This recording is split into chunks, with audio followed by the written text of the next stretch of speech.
Thank you, Edgar. And first of all, I would like to thank Renaissance and IDRC for giving me this opportunity to be here today.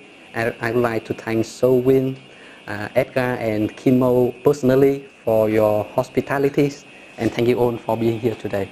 The idea of having this presentation is to, first of all, present an overview of Vietnam's public policy and public finance, and at the same time trying to be more relevant to the training programs that the Renaissance and the Fulbright School will implement later, hopefully with the funding from IDRC.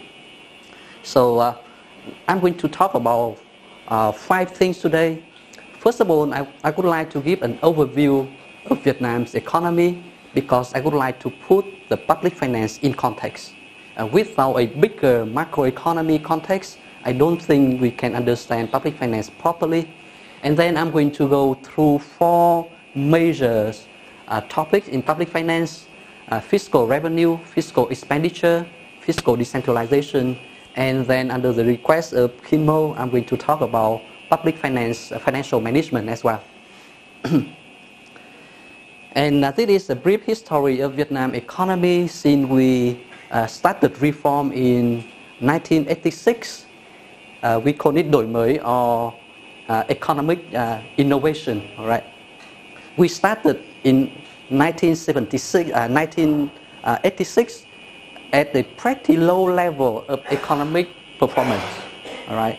And then if you look at this, the economy grew pretty fast in the 90s, but then we got hit by the Asian financial crisis in 97, 98, right? And the economy went down to the bottom of 4.8% in GDP growth in 99. And at that time, we implement a kind of comprehensive economic reform. I'm going to go back to the public finance reform later on. But at this point, there are 2 major reforms, one domestic, another international. The most important domestic reform in Vietnam, actually today, until today, is enterprise law in 1999. Basically, the law is quite simple, nothing sophisticated. The most important thing it does was to acknowledge the right of doing business of private people. All right, and then it opened up opportunities for everyone who wants to do business, who want to get rich, and who want to take advantage of their human capital. All right. And then another very important reform is associated with the BTA, US-Vietnam bilateral trade agreements that we signed in 2001. So together, these 2 reforms provide a new impetus for the economy that grew up pretty quickly until we was hit by another crisis, the recent global financial crisis, and then the economy went down. The point I would like to make here is, if you look at Vietnam public finance reform, you will see that reform go along with the economic reform more generally. That's the first point. The second point is, when we do reform, domestic reform, and we open up our trade, then we produce the best results for the economy. All right. So if you look at this, for example, here we have mini bank reform, we have FDI law. So domestic reform is combined with the first FDI law ever in Vietnam. And here you have enterprise law and the BTA goes together. All right. So this is a very brief introduction to Vietnam's economic reform in the last 2 decades. And now, if you look at this, you can see that now FDIs play a huge role in Vietnam. And if compare Vietnam's experience to other East Asian economies like South Korea, like Japan, like Taiwan, and like Hong Kong and Singapore, you don't see the big role of FDI as much. For example, in the 60s or 70s in South Korea or Taiwan, FDIs account for about 2%, 3% of the total investment. In Vietnam, at some point, FDIs accounts for 20 to 30% of total investment in the country. So FDI plays a very big role. And if you look at this, right now FDI plays the biggest role in terms of producing industrial output. All right, so FDIs account for about 45% of the total Vietnam's industrial output at the time being, which is the biggest sector in the economy. And another thing which is quite interesting is the state sector. Started as the biggest, the dominant force in the economy, now accounts for about less than a quarter, actually about 20-25% of total industrial production in the economies. So the private sectors now is actually the most important sectors driving the economy going forward.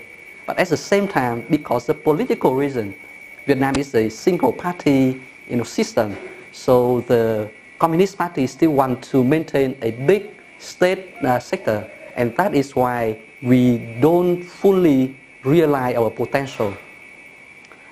And if you, going back to the point I mentioned earlier, if you look at this picture, Vietnam, right here. So in terms of the net FDI flows, Vietnam is doing very well. So if you take the absolute figures, absolute amounts of FDI, Vietnam is far behind China.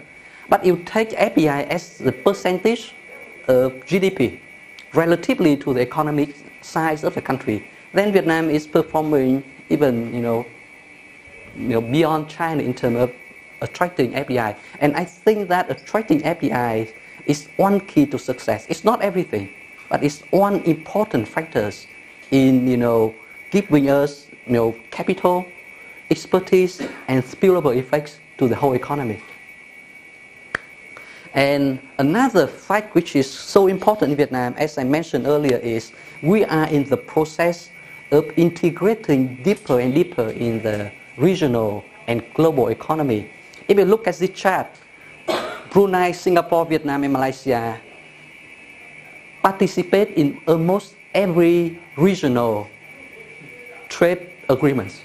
All right, and right now, if you ask me what is the next big trade agreement between Vietnam and other partners, it's really hard to think about one, because we already signed the most important trade agreements, all right, with the ASEAN, ASEAN plus 3, ASEAN plus 6, or ASEP, TPP, EV, Vietnam, FTA, South Korea, Japan, bilateral FTA. So basically we signed them all.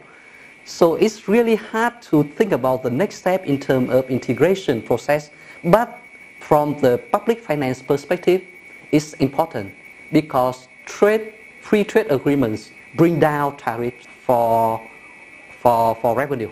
I'm going to go back to that. So this is, I present this not only because it's important for the economy wide, but it's crucial, it's critical for budget finance as well.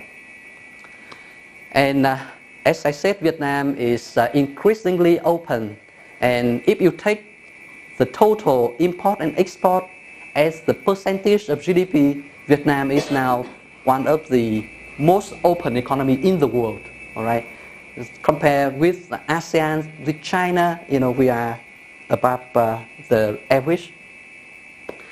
And at the same time, Vietnam has been quite successful in diversifying the export markets. Now we are trading with the US. About 22% of our export and import come from the US and EU, ASEAN, China, Japan, and so on. And if you look at the next one, which is, my favorite chart, is if you look at the composition of export in Vietnam, the export basket has been radically transformed in the last 10 years. All right, so if you look at this, 23% comes from crude oil, all right, and then 15% from